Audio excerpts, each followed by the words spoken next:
오늘 누가복음 18장 사실 전체를 가지고 오늘 하나님 말씀 받을 텐데, 말씀의 제목으로는 주여 나를 불쌍히 여기소서. 저를 한번 따라 볼까요? 주여 나를 불쌍히 여기소서.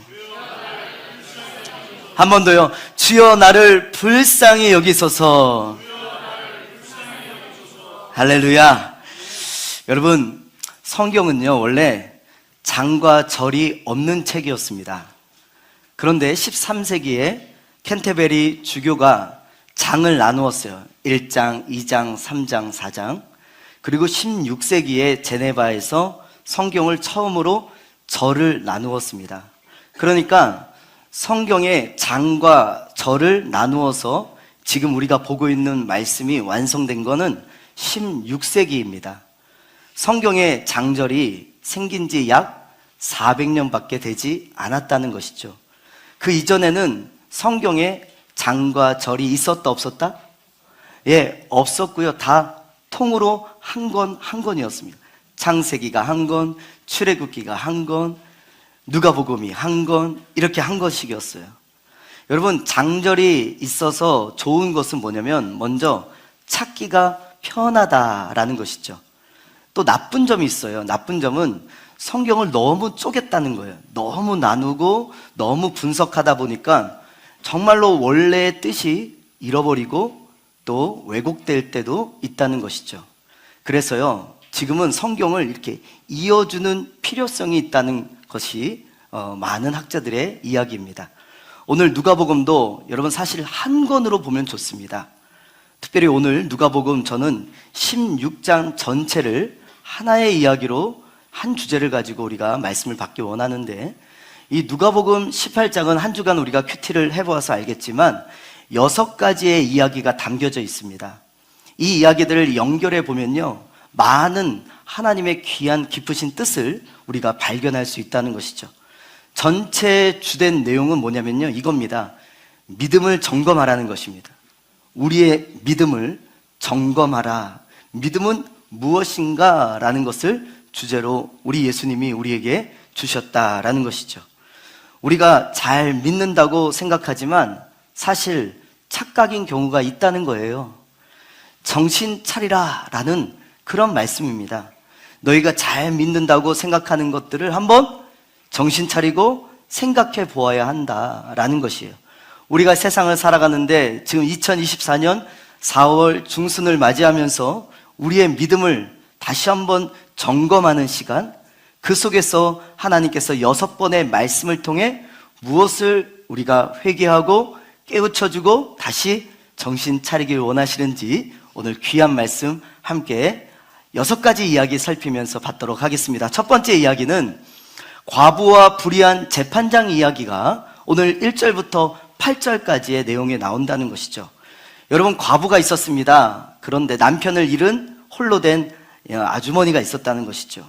그런데 억울한 일을 당했어요. 그래서 재판장을 찾아갔는데 이 재판장이 좋은 선한 재판장이 아니라 불의한 아주 나쁜 고약한 재판장이라는 거예요. 그런데 이 여인은 너무나 억울한 나머지 그 재판장에게 매일 찾아갑니다. 날마다 아침, 점심, 저녁으로 재판장이 어디 있는지 기가 막히게 알아서 쫓아다니면서 내 억울한 일을 좀 재판해 주세요, 내 억울한 일을 좀 헤아려 주세요, 풀어주세요 라고 부탁을 한다는 것이죠. 그렇게 끈기 있게 간청을 하니까요, 아무리 나쁜 재판장이라도 그 과부의 부탁을 여러분 결국엔 들어주었다라는 내용이 첫 번째 누가복음 18장의 이야기입니다. 여러분, 무슨 이야기입니까? 억울함이 있을 때 하나님께 간청하라는 것입니다. 끈기 있게 끝까지 하나님께 기도하라는 것이죠. 그러면 하나님이 응답해 주시고 풀어주신다는 것이에요. 그런데 우리가 이 부분에서, 이 지점에서 오해를 한단 말이죠. 끈기 있게 기도하면 은혜가 있다, 또 열심히 매달리면 하나님은 결국엔 들어주신다라는 오해를 가질 수 있다는 것입니다. 그래서 한국 사람만 쓰는 표현 중에 하나가 뭐냐면, 너희는 기도로 하늘 보좌를 흔들어라. 그러면 하나님이 어지러워서라도 들어주신다 라는 말이 있어요. 여러분, 이 말의 특징이 뭘까요? 결국은 내 뜻이 관철하겠다라는 것입니다. 하나님의 뜻을 이루겠다는 것이 아니라 하나님, 내 소원, 내 마음의 간청, 내 경험, 내 뜻, 이것을 억지를 부려서라도 관철시키겠다라는 말이에요. 그리고 또 하나 잘못된 생각은 하나님은 우리의 기도를 잘 응답해 주지 않는 인색한 분이시다라는 오해를 가지고 있다는 거예요. 너희가 그냥 보통으로 기도해서는 하나님 응답하는 분이 아니야. 하나님을 정말 괴롭게 끈질기게 기도해야 뭐라도 들어주시는 그런 인색한 하나님이 우리 하나님이다라는 우리가 잘못된 편견을 가지고 있다는 것이죠.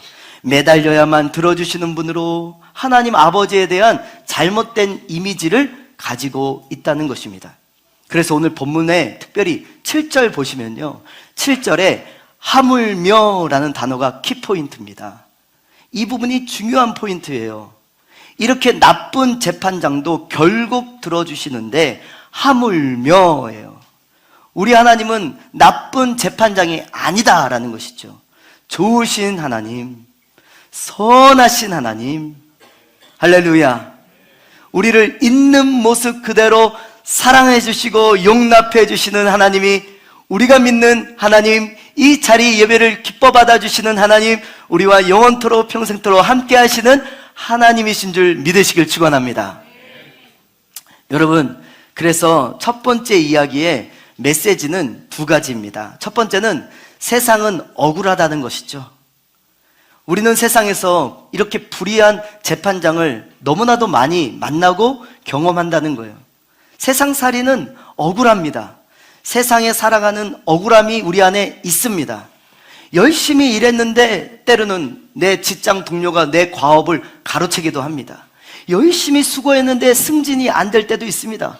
열심히 운동하고 열심히 준비했는데 취업에 떨어질 때도 있습니다. 열심히 공부했는데 공부한 만큼 성적이 오지 않거나 어떤 대가가 오지 않는 그런 억울함이 가득한 곳이 어디입니까? 우리가 살아가고 있는 일상, 세상이다라는 것입니다. 그런데 여러분, 억울하다고 포기하지 말고요, 계란으로 바위치기 같을지라도 하나님 말씀 지키어 살아가는 저와 여러분 되길 간절히 주님의 이름으로 축원합니다. 이것이 오늘 말씀을 통해 우리에게 주시는 주의 메시지입니다. 이게 믿음이야 라는 것이에요. 계란으로 바위치기 같지? 이 억울한 세상, 이 공평하지 않은 세상 속에 약삭 빠르게 세상 사람들이 살아가는 방법과 그 술책을 따라 살아가. 그래야 너에게 더 유익이 있어 라는 말, 이 세상 속에 우직하게 우리는 아니, 세상의 방법대로 살지 않고 하나님의 말씀대로 살아가. 이것을 믿으라는 것입니다. 이 믿음을 갖고 세상과 싸우라는 것입니다. 매우 계란으로 바위치기 같습니다. 계란으로 바위치기 같아요. 저도 중고등부 사역을 할 때 이런 느낌을 받은 적이 있어요. 아주 열정적이었어요. 뜨거웠어요. 군대를 제대하고 첫 번째로 부임한 전도사 사역지, 대전의 세중앙교회라는 곳에서 중고등부 사역을 하는데 아무리 중고등부 사역을 해도 답이 안 나오는 것 같은 거예요. 아이들은 하나도 안 변한 것 같고, 우리 중고등부는 많이 부흥을 했으나 더 이상 부흥하는 것 같지 않고, 여러 가지 기독교 환경과 여건과 조건은 별로 좋지도 않고, 우리 중고등부에는 넌크리스찬 가정 아이들이 너무나 많아서 너무나 우후죽순이고 마음이 들지 않았어요. 하나님의 말씀을 심으면 이 아이들이 변화될 거라고 말씀하시는데 별로 변화되지 않은 것 같은, 마치 어떤 느낌이냐면 계란으로 계속 바위를 치는 느낌, 그런 마음이 들었어요. 내가 여기서 이 대전에 이 저 산성동 꼴짜기, 저 문화동 꼴짜기, 그곳에서 아무리 내가 이렇게 사역한들 뭐 세상이 달라지겠어? 뭐가 바뀌어지겠어? 이런 생각이 막 들어오는 거예요. 그때 딱 느낌이 계란으로 바위치기 같은 거예요. 계란으로 바위치기 같은 거예요. 그때 하나님이 저에게 보여주신 마음은, 나는 바위가 쪼개지는 거에 관심이 없다는 거예요. 계란이 깨지는 거에 관심이 있다는 거예요. 네가 계란이 되어 깨어지는 것에 내 관심이 있다는 것이에요. 할렐루야. 사랑하는 성도 여러분, 우리가 세상에서요, 이 억울하고 불공평하고 정말로 이 악한 이 세상에서요, 하나님의 말씀 붙들고 말씀대로 우직하게, 때로는 미련하게 계란으로 바위치기 같이 하나님밖에 모르고 살아가는 그 삶을 통해 하나님은요, 놀라운 일을 이루시는 줄 믿으시길 바랍니다. 그것을 믿고 계란으로 바위치기 같지만 우리는 여전히 기도합니다.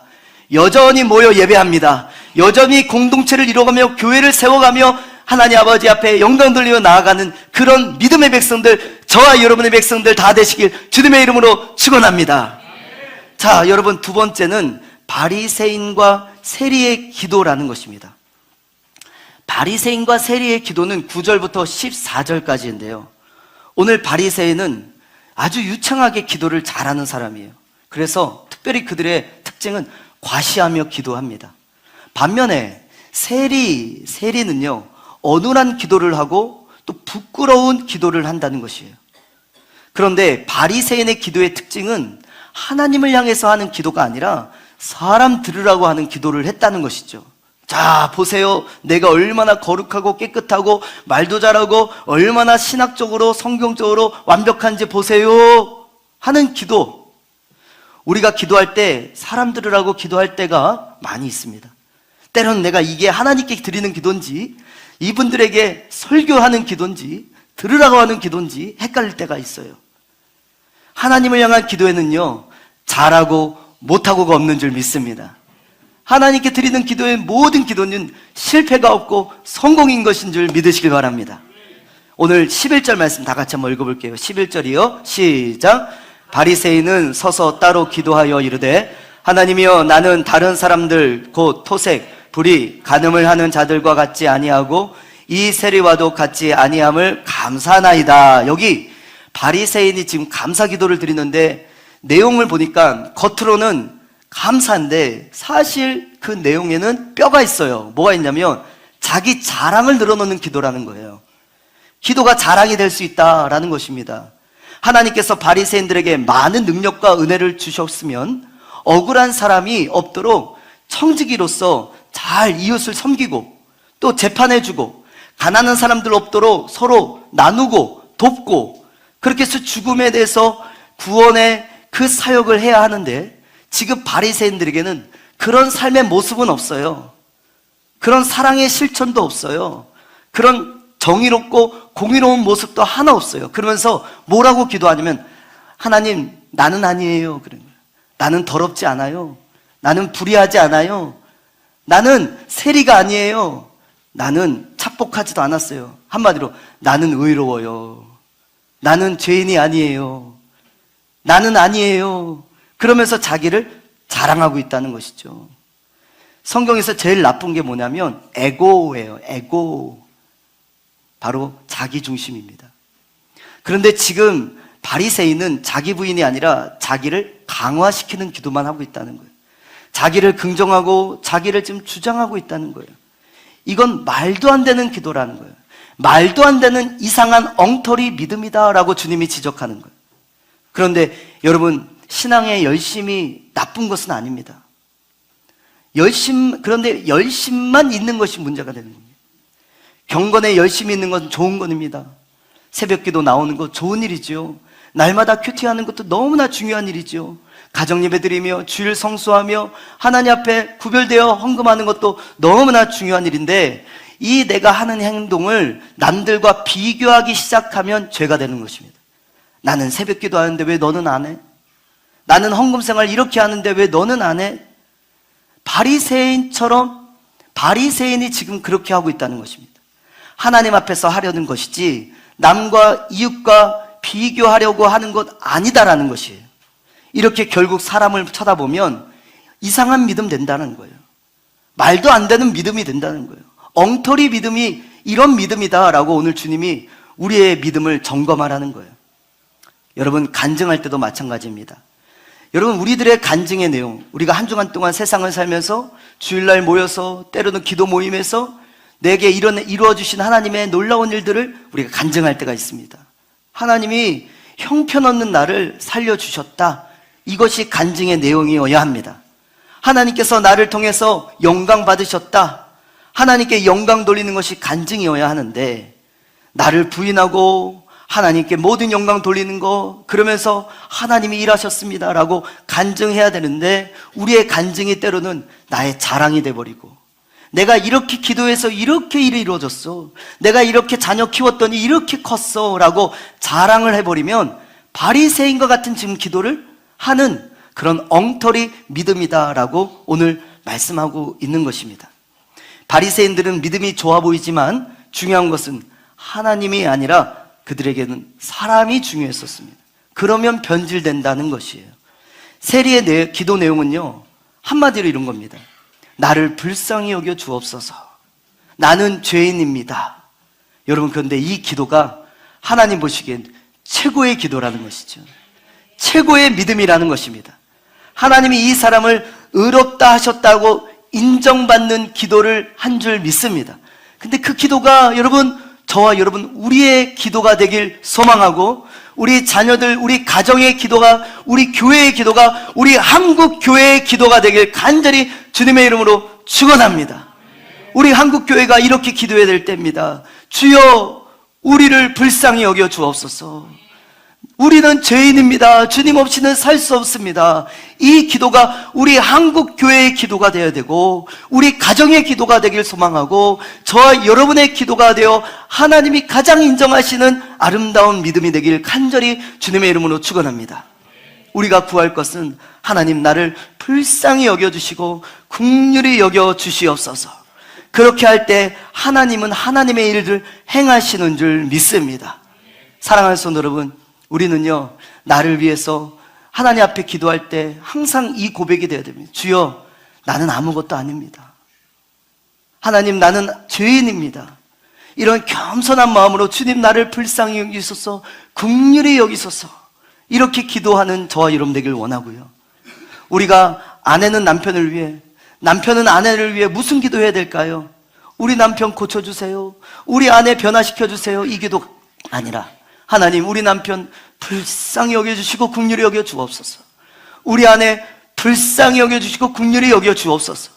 우리 아들, 딸들, 우리 청소년들, 주일학교 친구들, 부모님을 위해 어떻게 기도해야 될까요? 우리 엄마 아빠 좀 고쳐주세요, 우리 엄마 아빠 변화시켜주세요가 아니라, 하나님, 우리 엄마 아빠 불쌍히 여겨주세요, 긍휼히 여겨주세요. 이 기도를 하나님은 들어 사용하시는 줄 믿습니다. 우리는 자녀들을 위해 불쌍히 여겨주세요, 긍휼히 여겨주세요. 하나님, 나는 어찌할 수 없습니다. 하나님이 키워주세요, 하나님이 만들어주세요, 하나님이 이끌어주세요. 우리 교회를 위해서도 기도할 때 이렇게 기도해 주시고, 목사님을 위해서도 기도할 때 그렇게 기도해 주시길 바랍니다. 할렐루야. 제가 저희 어머니한테, 저희 어머니의 기도 소리를 항상 들으면서 잤거든요. 그럼 저희 어머니 항상 기도하는 건, 우리 목사님 불쌍히 여겨주세요, 긍휼히 여겨주세요. 우리 교회 불쌍히 여겨주세요, 긍휼히 여겨주세요. 이 나라 민족 불쌍히 여겨주세요, 긍휼히 여겨주세요.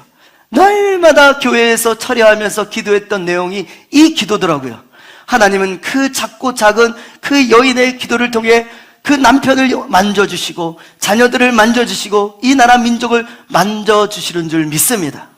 제가 이번 주 새벽 예배 설교를 하다가 예배가 다 끝나고 기도 끝나고 제가 우리 원일 지사님하고 통화할 일이 있었어요. 그래서 길을 걸으면서 원일 지사님께 전화를 했어요. 그 원일 지사님하고 이런저런 통화를 하고 마쳤어요. 그랬는데 제 마음에, 아침 7시도 안 되는데 벌써 오송역에 가서 거기서 기차를 타고 KTX를 타고 서울역까지 가고, 서울역에서 원일 지사님 얼굴이 빨개지고 있어요. 자기 이야기 해가지고. 죄송합니다, 지사님. 양해해 주세요. 예.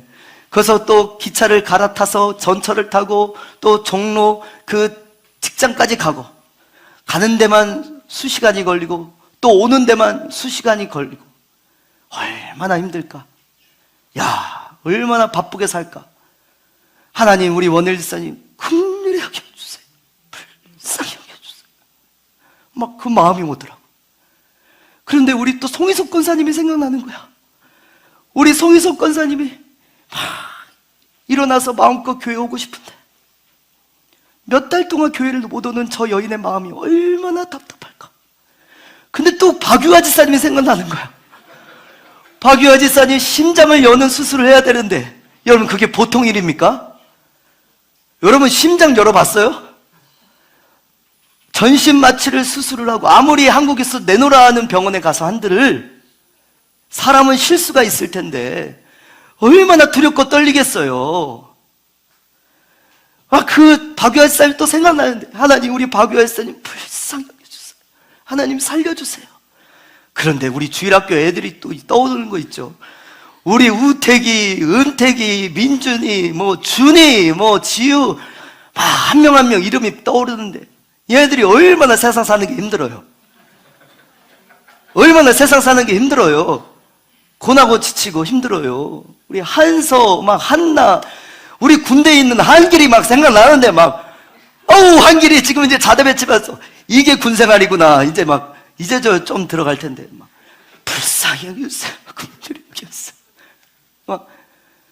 우리 고종윤 지사님, 우리 현호, 은호, 대만에 지진 났는데 그곳에서 또 공부하겠다고 가 있고, 우리 성준이, 성준이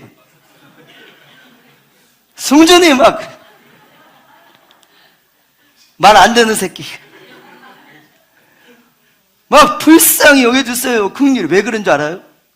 이 못난 목사가 너무나 양이 작고 그릇이 좁아서 하나님 이들을 잘 이끌어가기에 부족합니다. 하나님 우리 성도들 불쌍한 성도 되지 않길 원합니다.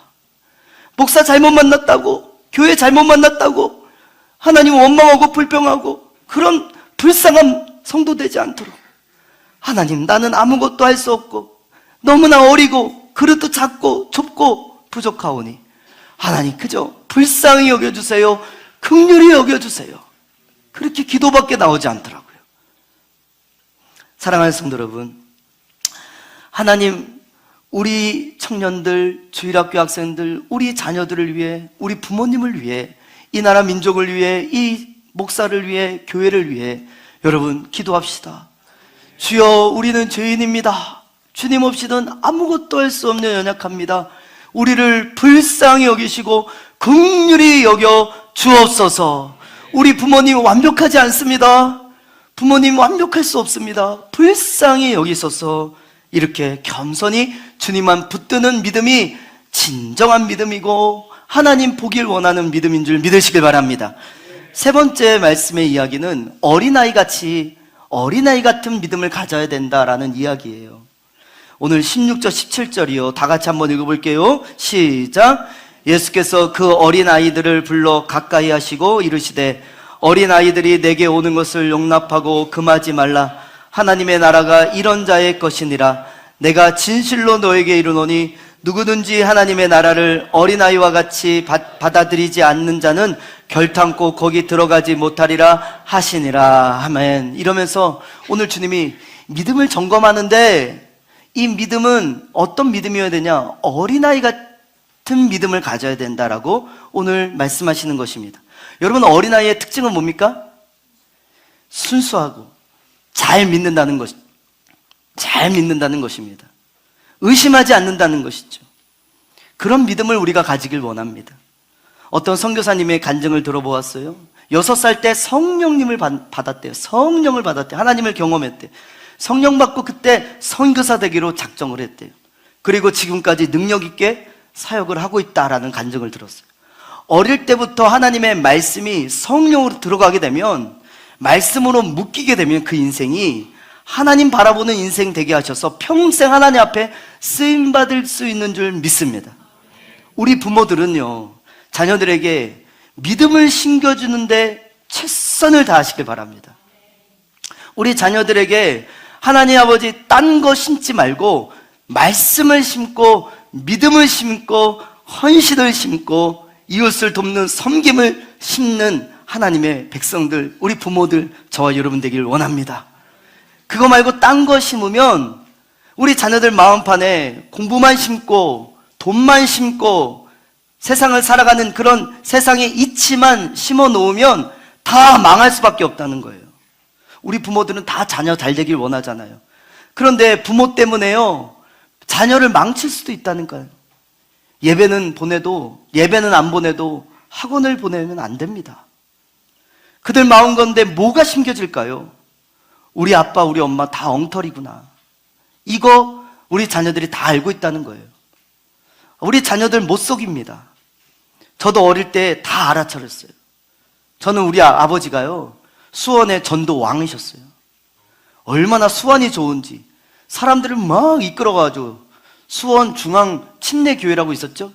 거기에 전도왕도 하셨어요. 수백 명을 데려다가 앉힌 거예요. 근데 저는 알고 있었어요. 우리 아빠가 날라리 안수집사다.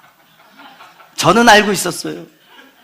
여러분, 저희 아버지가요, 전도왕이었는데 점집을 찾아다니고 막 그랬어요. 지금은 하늘나라 가셨으니까 내가 얘기하는 거예요. 살아계시면 말도 못하겠는데, 저는 알고 있었어요. 우리 아빠가 날라리 집사구나. 저는 알았어요. 근데 우리 엄마는 진짜구나. 우리 엄마는 진퉁이구나.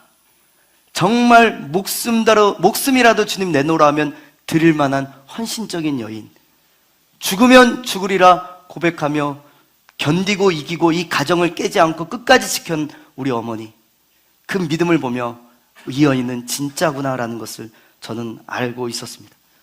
우리 자녀들이 부모님이 제대로 예수님 믿는 모습 다 마음에 심고 있습니다. 담고 있습니다. 여러분, 이러면 좋겠어요. 부모님의 부족한 모습은 우리 자녀들이 좀 반면 교사 삼고 좀 그렇게 가려서 필터링해서 받아들일 건 좋은 믿음의 모습은, 부모님의 모습은 잘 받아들이고 부모님의 그런 연약한 죄된 모습은 좀 잊어버려주고 그러면 좋겠는데, 우리 자녀들은 거꾸로라는 거죠. 우리 자녀들은 배우지 않아야 될 거 부모님께 기가 막히게 배우고 좀 본받을 거는 기가 막히게 잘 까먹고 잊어버려요. 그러고 나서 뭐라고 해요? 엄마 아빠가 해준 게 뭐 있어? 야, 엄마 아빠가 해준 게 뭐 있어? 왜 없니? 근데 제가 옛날에 중학교 2학년 때 엄마한테 했던 얘기예요. 엄마 아빠가 해준 게 뭐 있어? 뭘 해줬어? 여러분, 그러지 않으면 좋겠는데 우리가 그렇게 살고 있는 거예요. 그러니 주님께 어떻게 기도해야 됩니까, 여러분? 하나님, 우리를 불쌍히 여겨주세요. 긍휼히 여겨주세요. 우리는요, 다 어른 됐다고 합니다. 또 우리 자녀들은요, 빨리 어른 되고 싶어 해요. 핸드폰도 사고 싶고 운전면허증도 따고 싶고 집에서 좀 나가서 독립해서 내 마음껏 살고 싶어서 다 어른 되려고 하는데요, 여러분, 어른 되었다고 내가 다 판단해버리면 그거 가짜가 되는 겁니다. 어린아이같이 하나님 앞에서는 60대도 70대도 80대도 다 어린아이인 줄 믿습니다. 하나님 말씀 다 어린아이같이 받는 자가 되길 원하고 믿는 자가 되길 원하고 순진하게 주님 앞에 믿음으로 살아가는 저와 여러분, 우리 교회가 되길 주님의 이름으로 축원합니다. 자, 네 번째 이야기는 부자 청년 이야기가 18절부터 30절까지 나와요. 부자 청년 이야기. 여러분, 여기에 오늘 나오는 부자 청년은요, 아쉬울 게 없는 청년이었어요. 첫 번째, 젊잖아요. 젊죠. 젊은 건 큰 스펙입니다. 두 번째, 관원 높은 지위에 있는 관원이었어요. 요즘 말하면 높은 고시 패스에서 5급, 아니 3급 정도의 그 공무원이지 않았을까요? 거기다가 부자였대요. 이건 뭐 다 된 거 아니에요? 젊죠, 뭐 안정된 직업 있죠, 명망받고 존경받는 명예가 있죠, 거기다가 부자. 근데 중요한 건, 이런 사람이 있을까? 이건 엄친하잖아, 완전. 거기다 뭐까지 있어요? 모태신앙, 경건했대. 무슨 이런 신랑감이 있을까요? 1등 신랑감 아닐까요? 하나님의 말씀을 다 지키어 살고요, 주일 성수하고요, 막 예배도 잘 드리고요, 주님께 기꺼이 헌금도 잘해요. 이런 모든 스펙을 다 가진 흠잡을 것이 전혀 없는 사람, 이 사람이 예수님께 나와서 우쭐대요. 뭐라고 하냐면 예수님을 선한 선생님이라고 불러요. 예수님이, 여러분, 이 얘기 듣고 예수님이 시비를 겁니다. 예수님 아무에게나 시비 걸지 않거든요. 그런데 예수님이 오늘 부자 청년에게 이렇게 얘기하는 거예요. 야, 선한 선생님, 네가 뭔데 날 판단해? 이러는 거죠. 내가 선한지 악한지 왜 네가 판단해? 선한 이는 오직 하나님밖에 없는 거야. 판단은 오직 하나님만 하시는 거야. 네가 뭔데 나를 지금 선하다 악하다 판단하고 있니? 예수님이 이렇게 지적하는 거예요. 자, 18절 19절이요 한번 다 같이 읽어볼까요? 18절 남자들, 19절 여자들만. 18절 남자들 시작.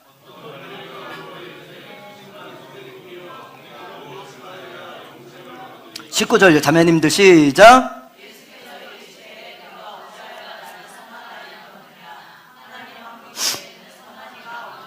자, 우리가 알게 모르게 짓는 범죄가 있는데 내가 판단한다는 거예요. 이 말을 잘 들어보면, 가만히 들어보면은 딱 느껴요. 이 사람이 다 판단하고 있구나. 이 뉘앙스를 가지고 말하는 사람들이 있다는 거예요. 우리는 판단하면 안 됩니다. 중립을 항상 지키고 판단을 유보할 필요성이 있다는 거예요. 그 중립적인 단어를 쓰는 지혜가 우리 안에 있어야 될 것이에요. 여러분, 대접한다라는 말도 있고 접대한다는 말이 있어요. 대접은 뭐죠? 선한 의도를 가지고 친절을 베푸는 것이 대접이에요. 접대란 악한 의도를 가지고 뇌물을 바치거나 뭔가를 청탁하기 위해 친절을 베푸는 걸 접대라고 합니다. 이렇게 말할 때 우리가 함부로 저 사람은 접대하는데 시간을 다 보내, 이렇게 말하는 것은 내가 다 판단했다는 거예요. 저 사람이 지금 하고 있는 일이 선한지 악한지 내가 다 판단하는 단어를 쓰면서 그런 뉘앙스로 저 사람을 정죄하고 있는 거예요. 악한 일을 하고 있다는 것이죠. 그럴 때는 할 수만 있으면요, 우리가 좀 지혜롭게 중립적이거나 선의의 표현으로 저 사람은 참 대접을 잘하는 사람이야, 이렇게 표현하는 것이 더 좋다는 것입니다. 가끔 우리가 이런 사람을 종종 만납니다. 자기가 대장이에요. 자기가 하나님 되었어요. 자기가 다 판단합니다. 교회는 이렇게 가야 돼. 아니면 가정은 이렇게 가야 돼. 너네 자녀들은 이렇게 가야 돼. 자기가 다 판단하고, 여러분, 자기가 다 결정합니다. 우리는 판단을 유보해야 합니다. 우리 그리스도인들의 언어 사용에 있어서도 내가 주인이 되어 판단하지 말고 선하게 판단된 언어를 사용하는 그런 자체가 내가 하나님 되어버린다는 것이죠. 이것을 조심해야 한다는 것입니다. 오늘 부자 청년과 같은 자기 부심이 강한 사람들, 그런 사람이 이런 표현을 많이 한다는 것이죠. 사람의 말을 들어보면 그 사람의 사상과 이념이 다 보입니다. 우리가 다 정답을 알고 있지 않거든요. 중립적인 단어를 쓰고 판단은 끝까지 유보하고 하나님께 맡기는 저와 여러분 되시길 주님의 이름으로 축원합니다. 사랑하는 성도 여러분, 판단은 하나님이 하십니다. 그 사람을 혼내는 것도 하나님이 하세요. 그러니까 우리는 처리는 하나님이 하셔요. 그렇죠? 하나님께 맡기세요. 할렐루야. 내가 다 처리하고 내가 다 판단하고 내가 그 사람 다 복수하고 여러분 갚아주려고 하지 마세요. 하나님이 그 사람 정신 차리게 때릴 때 하나님이 때리십니다. 하나님이 처리하실 거예요. 우리는 하나님께 맡기고 모든 판단의 자리에서 내려놓고 오직 주님께 영광 돌리는 저와 여러분 되길 소망합니다. 예수님께서 잘난 척하는 청년에게 이야기합니다. 구원은, 영생은 계명을 지키면 된다. 부자 청년이 물어봤거든요. 예수님, 어떻게 하면 영생을 얻을 수 있습니까? 그랬더니 예수님이 말씀은 다 지키면 돼 그랬어요. 그랬더니 부자 청년이 아주 건방지게 우쭐해하면서 의기양양하게 떳떳하게 이야기합니다. 21절이요. 21절 보세요. 어떻게? 여짜오되 이것은 내가 어려서부터 다 뭐 했다고요? 다 지켜요. 내가 그 사람이에요. 내가 계명을 지킨 자예요. 나는 영생을 얻었겠네요. 난 하나님의 자녀네요. 이 얼마나 대단해요. 그런데 예수님께서 한 가지 이야기를 하십니다. 네가 다 지켰다고? 네가 그럼 가지고 있는 재물, 가지고 있는 물건, 가지고 있는 재산 다 팔아서 가난한 사람들에 다 나눠줘. 그리고 나를 따라와. 내 제자가 되라. 이렇게 얘기합니다. 이 사람은, 여러분, 부자 청년은 겉으로 볼 때는 문제가 하나 없는 사람이었습니다. 완벽한 사람인데, 그런데 문제는 그 마음의 중심은, 내면은 하나님과 묶여있는 인생이 아니라 뭐하고 묶여 있었어요? 물질하고 묶여 있었던 거예요. 물질하고 묶여, 돈과 묶여 사는 사람이었다는 거예요. 구약 성경의 발람 선지자와 같은 사람이에요. 겉모습은 선지자예요. 경건해 보여요. 흠잡을 데가 없어요. 그런데 돈과 탐욕으로 꽁꽁 싸매어 묶여 있는 사람이죠. 그래서 그 청년이 큰 부자임으로 오늘 성경에 보니까 근심하여 돌아갔다라고 이야기합니다. 성경에서 부자가 천국에 들어가지 못한다는 것은 그들이 돈에 묶여 살고 있기 때문에 그런 거예요. 부자여서가 아니라 부자든 가난한 사람이든 돈에 묶여 살 수 있다는 거예요. 그리고 그 돈에 묶여 살면 여러분 가짜라는 거예요. 천국 못 간다는 거예요. 하나님의 자녀가 될 수 없다는 거예요. 여러분 그런 생각 해보았어요. 내 인생에 이거 없으면 못 살 것 같아. 그런 거 있죠. 이거 없으면 못 살 것 같아. 내가 하루라도 돈을 안 벌면 우리 가족은 다 굶어 죽을 것 같아. 이런 거 있죠. 내 통장에 잔액 요거 없으면 못 살 것 같아.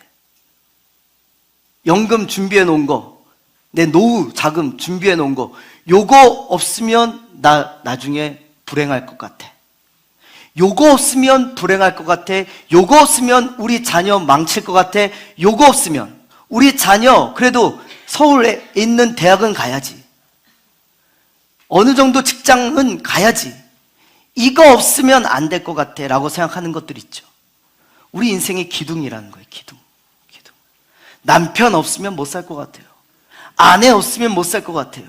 내 자녀 없으면 못 살 것 같아요. 그러면 그게 지금 묶여 있다는 거예요. 우리 안에. 그게 오히려 우리를 망칠 수 있다라고 오늘 이야기하시는 것입니다.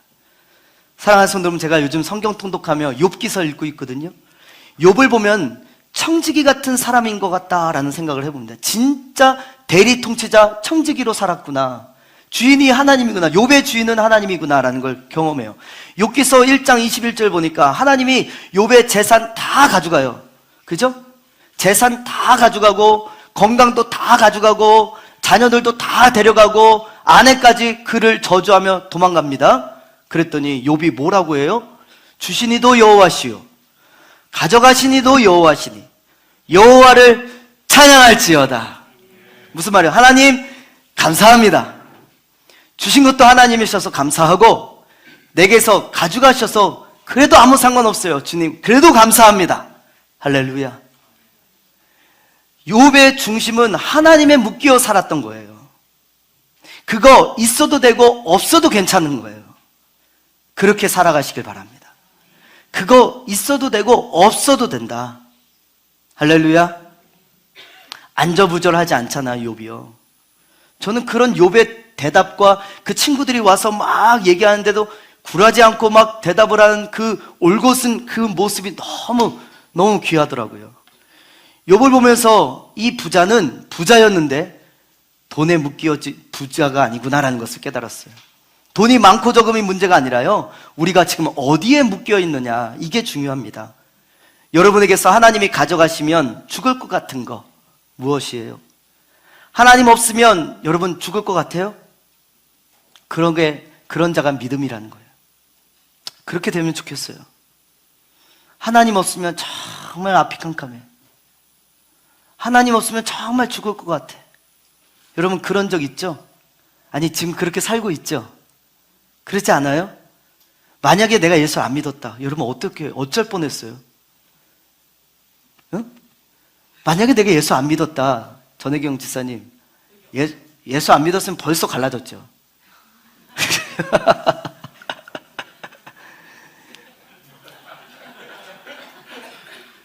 제가 오늘 아침에 우리 윤미경 지사님, 국중호 지사님 그 임직자 보충 교육을 아침 9시에 했거든요. 그 두 분하고 얘기를 했어요. 얘기하면서 제가 무슨 얘기 했냐면, 서로 결혼할 때 있잖아요. 우리 솔로들 잘 들어. 청년들 잘 들어. 승준아 잘 들어봐. 서로 결혼할 때는 내 뼈 중에 뼈요, 살 중에 살이로다. 막 다 너를 위해서 난 다 줄 수 있어. 다 양보할 수 있어. 너만 있으면 돼. 할렐루야. 막 그렇게 결혼한다. 근데 한 10년, 한 20년, 10년도 아닌가? 좀 지나면 뭐예요? 저놈만 안 만났어도, 저 사람만 아니었어도 나는 행복할 수 있을 텐데, 저 사람 만나서 내가 요 지경이 됐다. 이렇게 된다. 예? 여러분, 우리가요, 하나님, 예수님을 안 믿었으면 정말로 소름 돋습니다. 예수님 없다 생각해 보세요. 우리 가정에 예수님 없다? 자녀 어떻게 키웁니까? 무서워서. 예수님 안 믿는데 저렇게 잘 사는 사람들은 진짜 백보가 대단한 사람들이에요. 진짜. 저는 그렇게 생각해요. 예수님 안 믿는데 결혼은 어떻게 했을까? 예수님 안 믿는데, 예수님 없는데 애들을 왜 이렇게 잘 낳을까? 불안해서 애들을 어떻게 키울까? 걱정돼서 인생을 어떻게 살아갈까? 저는 그래요. 예수님을 아는 것이 내 인생의 가장 큰 복이라. 예수님을 믿는 것이 우리 가정의 가장 큰 복이라. 그것이 믿음이라는 거예요. 그런 말 있잖아요. 예수님 하나면 충분합니다. 예수님 한 분이면 만족합니다. 그런 믿음에, 예수님만 뜨겁게 사랑하는 그런 믿음에 저와 여러분, 우리 교회가 되길 주님의 이름으로 축원합니다. 다섯 번째는 사명의 이야기를 하고 있거든요. 31절에서 34절까지인데 우리 32절, 33절만 한번 읽어볼게요. 다 같이요. 시작. 인자가 이방인들에게 넘겨져 희롱을 당하고 능욕을 당하고 침뱉음을 당하겠으며 그들은 채찍질하고 그를 죽일 것이나 그는 3일 만에 살아나리라 하시되. 아멘. 여러분, 사명이란 것은 십자가 지는 삶이에요. 하나님을 대신해서 십자가를 지고 또 우리에게 맡겨진 사명의 자리, 가정에서, 직장에서, 일터에서 예수님을 증거하는, 나는 죽고 내 안에 예수로, 주님의 능력으로 복음을 증거하며 살아가는 게 사명 아니겠습니까? 하나님이 보내주신 가정, 교회, 직장, 나라에서 맡겨주신 사명이 있어요. 그러면 흔들리지 않는다는 거예요. 사명이 있으면 흔들리지 않는다는 거예요. 사명이 있는 인생은요, 어떤 인생이냐면 추구하는 인생이 됩니다. 그래서 잠시 시험이 있어도 목표가 있어요. 인생에 목적이 있고 방향이 있어요. 그래서 뭔가를 추구하면서 달리기 때문에 어떤 장가지 가지고 흔들리지 않아요. 어려움이 있어도 다시 정신 차리고 그 방향을 향해서, 하나님의 그 십자가를 향해서, 그리고 그 사명을 향해서 달려간다는 거죠. 그게 사명자의 특징이거든요. 예수님은요, 십자가라는 사명, 목표를 가지고 이 땅에 오셨어요. 그리고 그 십자가, 그 사명만 바라보면서 나아가는 인생이 됐어요. 사도 바울도 마찬가지예요. 표대를 하나 붙들고 달려갑니다. 종교개혁자 마틴 루터도 오직 의인은 믿음으로 말미암아 살리라, 이 복음의 말씀 하나 붙들고 평생 그런 가치로운 인생, 추구하는 인생, 사명의 인생, 목표가 있는 하나님의 비전을 향해 달려가는 인생이 되었다는 거예요. 근데 그게 인생이라는 거예요. 여러분, 타이타닉이라는 영화 알죠? 그 타이타닉이라는 원작 소설을 쓴 사람이 로버트 발라드라는 사람이거든요.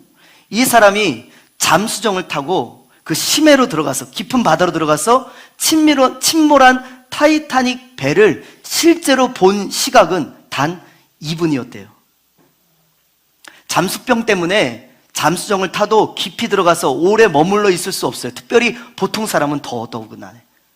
훈련을 받은 사람은 한 10분에서 15분 정도 깊은 바다에 들어갈 수 있으나 보통 사람은요, 약 2분에서 3분 정도 타이타닉을 볼 수 있었다는 거예요. 근데 이 사람은요, 이 2분에서 3분 정도의 타이타닉을 눈으로 보고 그리고 나서 추구했다는 것이죠. 사람을 만나고 인터뷰를 하며 여러 자료를 모아서 13년을 무려 내가 타이타닉호의 소설을 쓰겠다라는 그런 방향을 가지고 13년을 여러분 써서 나온 원작이 타이타닉이라는 소설입니다. 우리 인생도 추구가 없는 인생은요, 황폐하고 무기력하게 됩니다. 그러나 추구가 없는 인생은 무엇입니까? 매번 반응에 따라 내 감정과 느낌으로 살아가는 인생이에요. 그래서 맨날 업다운이 심해요. 그 사람의 하나님은 누구냐? 바로 내 감정입니다. 기분이 좋으면 교회 나오고, 기분이 우울하면 안 나오고, 1년 한 쉬었다가 다시 나오고, 추구가 없으면, 인생의 목적과 비전과 하나님이 주신 사명이라는 꿈이 없으면 여러분 내 기분에 따라 그것이 주인되어 살아가는 인생이 된다는 거예요. 내 삶의 사명이 무엇인가? 여러분, 하나님의 말씀에 묶여 사는 것, 하나님 나라 복음으로 하나님을 영화롭게 하고 가정을 치유하며 예수님을 닮아가는 제자 되어서 세상을 축복하여 죽어가는 백성들을 살리는 그 하나님 나라의 비전, 하나님 나라의 꿈, 하나님 나라의 그 사명을 추구하며 달려나가는 그 믿음이 진짜 믿음이다. 할렐루야. 하나님의 비전을 향해 힘껏 끝까지 달려나가는 귀한 믿음의 백성, 우리 사랑하는 세종주부 저와 여러분 되길 주님의 이름으로 축원합니다. 마지막 6번째, 맹인인 바디메오의 거지 이야기가 바로 마지막 이야기 35절로 43절이에요. 여러분, 이 맹인 바디메오, 아까도 우리가 찬양했잖아요. 어? 맹인 바디메오가 눈을 떴다네, 이 찬양했잖아요. 그래서 내가 신천현 사님 선곡하는 거 보고, 야, 얼굴 표정을 보니까 의도치 않았는데 뭔가 얻어 걸렸다, 이래서 얼마나 주일 말씀을 묵상하면서 선곡을 하는지 몰라요, 우리 찬양 인도자들이. 여러분, 이 맹인, 눈이 앞이 안 보이는 맹인 바디메오가 거지가 있었습니다. 근데 이 이야기는요, 누가복음에만 있는 이야기가 아니라 마태복음, 마가복음에도 동일하게 있는데 그 두 복음서에는 이 이야기 이전에 한 가지 이야기가 또 나와요. 뭐냐면 세베대의 두 아들 야고보와 요한의 어머니가 예수님을 쫓아갑니다.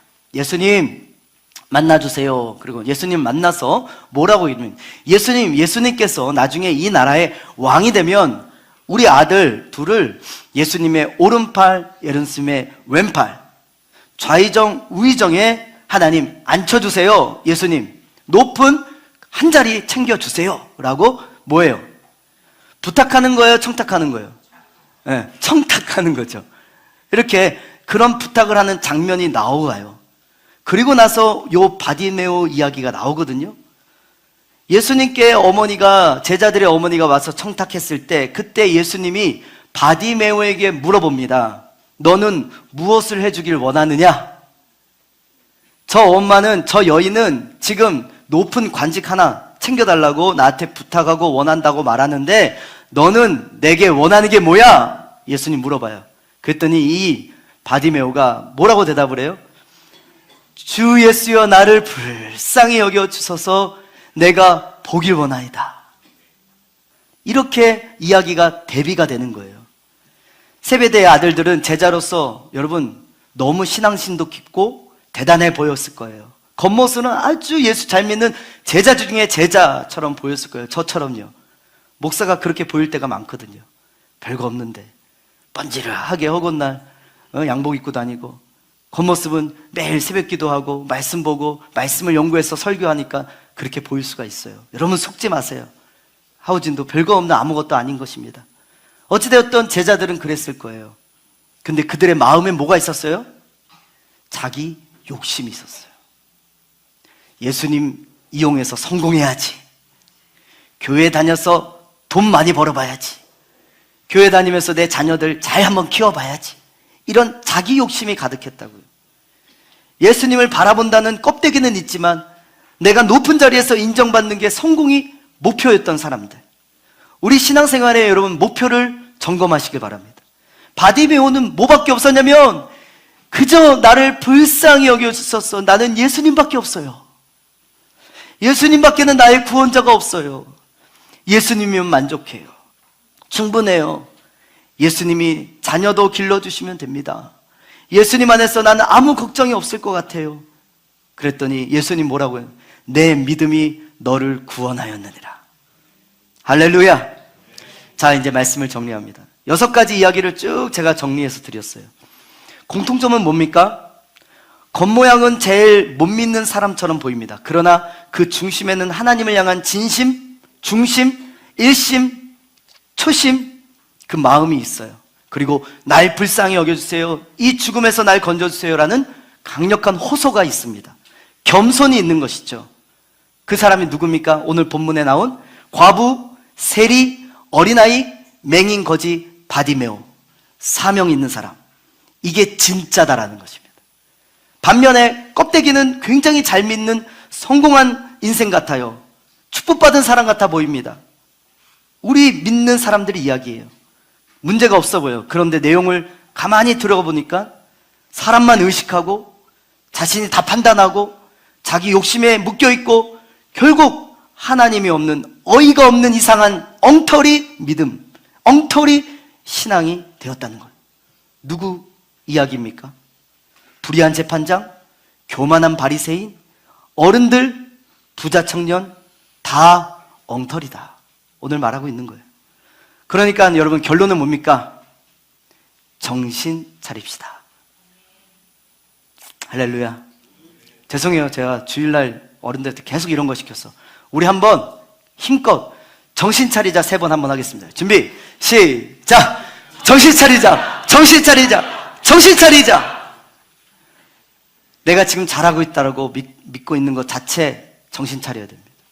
하나님 바라보셔야 돼요. 잘하고 있지 않습니다, 우리. 하나님의 불쌍히 여김과 긍휼함 없으면 잘하는 거 하나 없습니다. 능력 추구하는 것도 하나님밖에 없어야 됩니다. 이 땅의 사명은 계란으로 바위치기 하더라도 계속 이 땅에서 하나님 말씀으로 싸우면 최종 승리를 주실 것이다. 또 주님 바라보고 진짜 기도하라는 것입니다. 자랑하지 말고 어린아이같이 철저히 순진하게 좀 믿자. 순진하게 믿자. 내 인생은 내 것이라고 어른인 척하지 말자. 내가 하면 된다라고 교만하지 말자. 부자 청년 보십시오. 다 가진 것 같지만 결국 돈에 묶여서 돈에 이끌려가는 인생, 제일 불쌍한 인생 돼버려요. 버리지도 못하니 자유롭지도 못합니다. 주님 따라가는 인생, 사명을, 하나님 나라를 청지기로서, 머슴으로서 살아갑시다. 할렐루야. 이번에 25명의 우리 임직자들은요, 우리 교회의 리더가 아닙니다. 머슴입니다. 됩니다. 다 그 부분으로 주님 부르신 줄 믿습니다. 하나를 풀면 나머지 인생도 다 풀리게 되는 것입니다. 오늘 6가지 이야기 다 기억 못해도 돼요. 느낌만 오면 돼요. 내가 잘 믿고 있다는 착각 정신 차리고 주님만 바라보게 해 주옵소서. 내가 사람 의식하지 말고 자꾸만 형식을 따지고 형식에 내 믿음을 의지하지 말게 하시고 본질에 있어 주님의 사명을 따르고 있는지, 내가 선교하고 있는지, 예배하고 기도하고 있는지, 내 이웃을 돌보고 억울함을 풀어주고 가난을 해소해주고 있는지, 영혼을 구원을 위해, 전도를 위해, 선교를 위해 헌신하고 있는지, 이게 살아있는 싱싱한 믿음의 특징이다라는 것입니다. 내 삶의 전체가 주님이라는 것을 기억하며 싱싱한 믿음 가지고 나아가는 우리 세종중부 저와 여러분 다 되길 간절히 주님의 이름으로 축원합니다.